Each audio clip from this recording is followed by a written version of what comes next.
All right.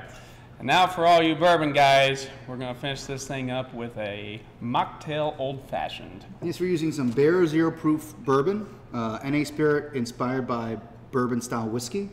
Aged spirits are probably the hardest to replicate because when you age something in a barrel, it's not just about time and flavor you're getting from the wood, you're getting absorption. And that's one thing you can't cheat is time. You can't really, unless someone invents a time machine, it's kind of hard. We're going to start old-fashioned as a very simple drink, used to be known as a sling. It's just spirit, bitter, sugar, water.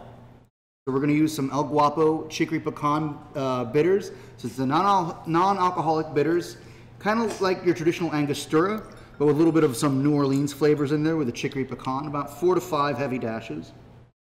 Now typically for my old-fashions, I don't use much sugar.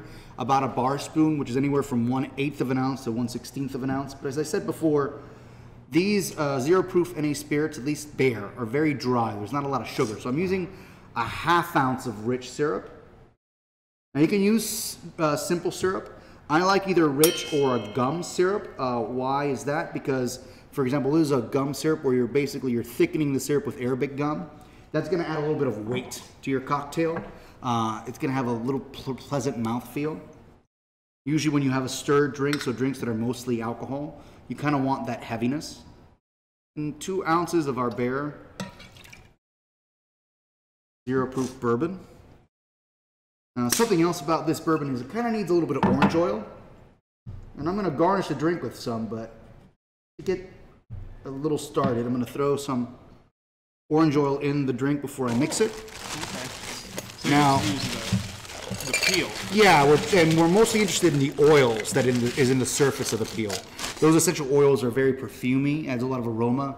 Remember that 70% of what we taste is actually retronasal. It's actually our olfactory nerves, our nose, kind of, when you inhale and exhale with your mouth, you're getting all those aromas and you're actually tasting that. Now we're going to stir this drink because there's no citrus. Now stirring a drink, you're doing the same thing as a shake. You're diluting the cocktail, you're adding, you're bringing down the temperature to make it more palatable. But when you stir a drink, you have a little bit more control on your dilution. Is that why you stir this one instead of shaking it? Yeah, so you want to shake a drink, you're going to add a little bit more dilution than your stir. You're also going to add oxidation. You're aerating the drink so it's being exposed to a lot of oxygen. And you also can sometimes you'll get it like a foam. Like if your drink has citrus or pineapple juice, you get nice thick foam on top. That's nice if you want like a lifted drink that's a little bit brighter and kind of refreshing. If you want something that's a little bit weighty, more dense, you're going to want to stir.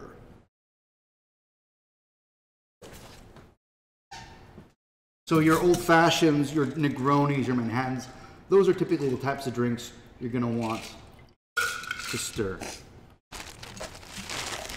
Now, in a proper bar setting, I probably would have had this glass chilled to serve neat, or I would have had one of those big, nice cubes you can get here at Lucas from City Fountain Ice. Yeah.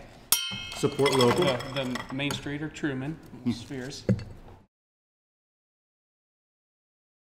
And then finding a little bit of the orange oil as a garnish. I'm going to rub that over the glass, not on the rim, and then just put it there right on top. Oh. Here is a zero proof old fashioned. Cheers. Cheers. Oh my.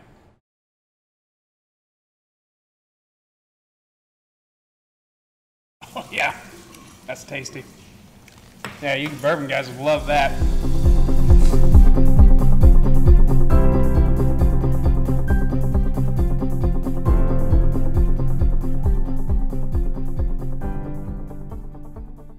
Awesome. Cheers. Thank you. Cheers. Thanks, guys. Until next time.